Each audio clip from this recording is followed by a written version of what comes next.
दोस्तों आज की इस वीडियो में हम बात करेंगे क्या पीएम-सीएम या मंत्रियों को हटाने वाला बिल क्या वाकई सच में वो बिल पेश किया गया है या सरकार का वो डबल गेम है। इस फोटो में आप देख रहे हो राहुल गांधी बोल रहे हैं तुमने वोटों की चोरी करी है, हम तुम्हें नहीं बख्शेंगे। और इस फोटो में आप देख रहे हो अमित शाह जी बोले ओ बैठ जा, हम तुम्हारे लिए ऐसा बिल लेकर के आ रहे हैं जिसमें तुम 30 दिन तक अगर जेल में रहे तो तुम्हें कुर्सी से हटा दिया जाएगा। नमस्कार दोस्तों, स्वागत है आप सभी का आपके अपने इस यूट्यूब चैनल इंडियन खबरची पर।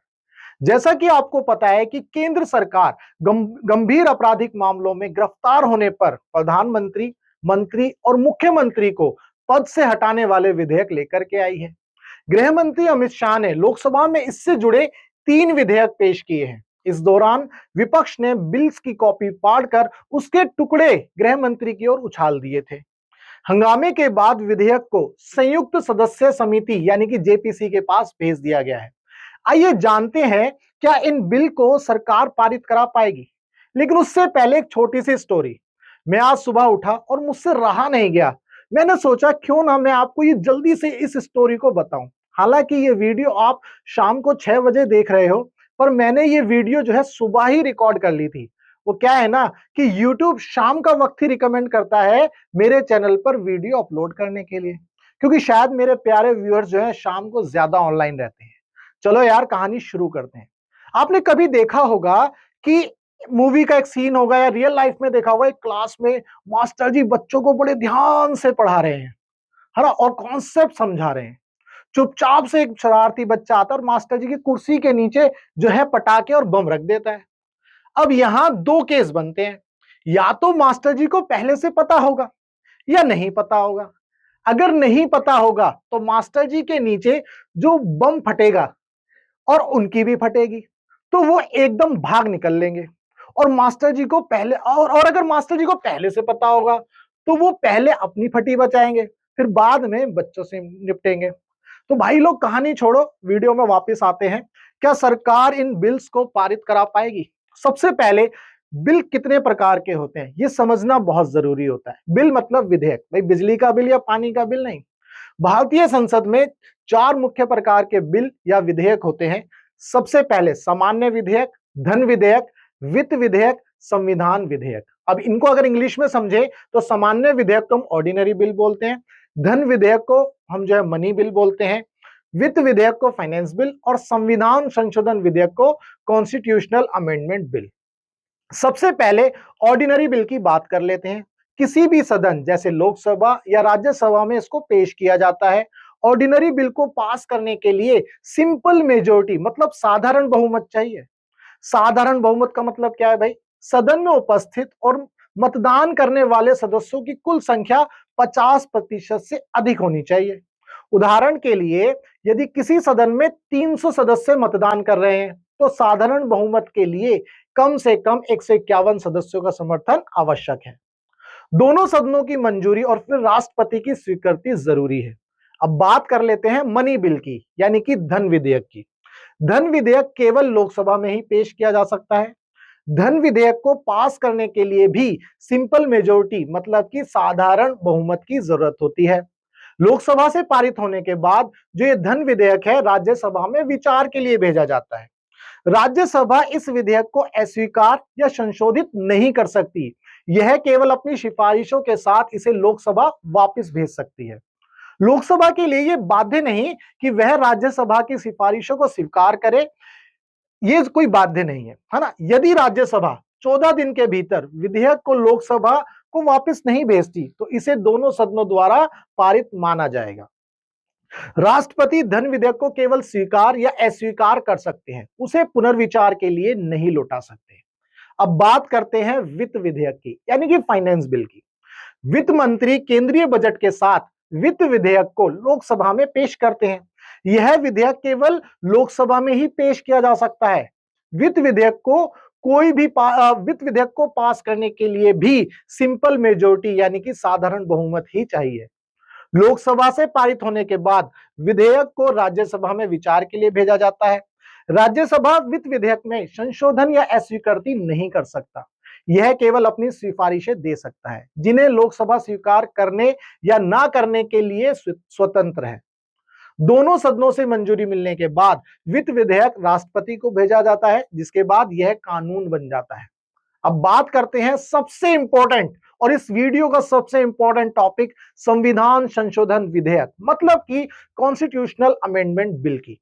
संविधान संशोधन विधेयक दोनों सदनों में पेश किया जा सकता है, चाहे वो लोकसभा हो या राज्यसभा हो। संविधान संशोधन विधेयक को पास करने के लिए विशेष बहुमत यानी कि स्पेशल मेजोरिटी चाहिए। अब ये स्पेशल मेजोरिटी क्या है?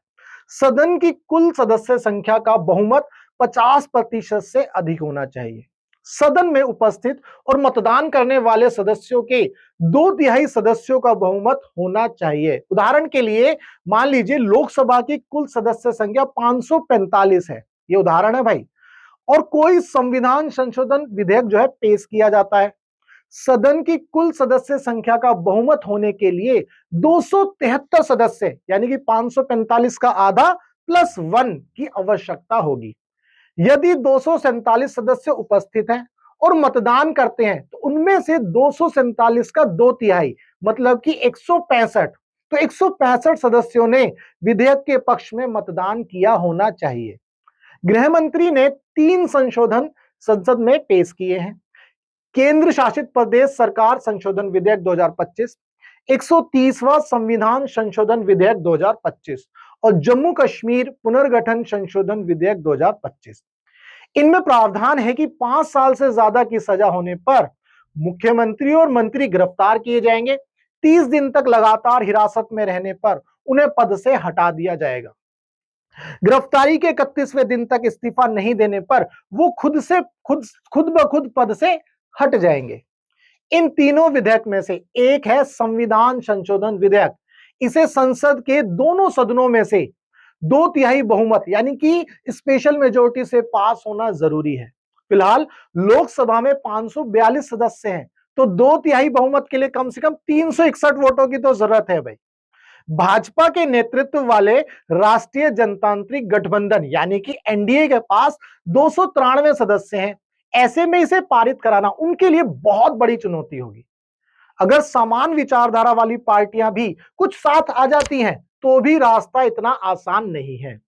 राज्यसभा में लोकसभा जैसी ही स्थिति है। राज्यसभा में भी फिलहाल 239 सदस्य हैं।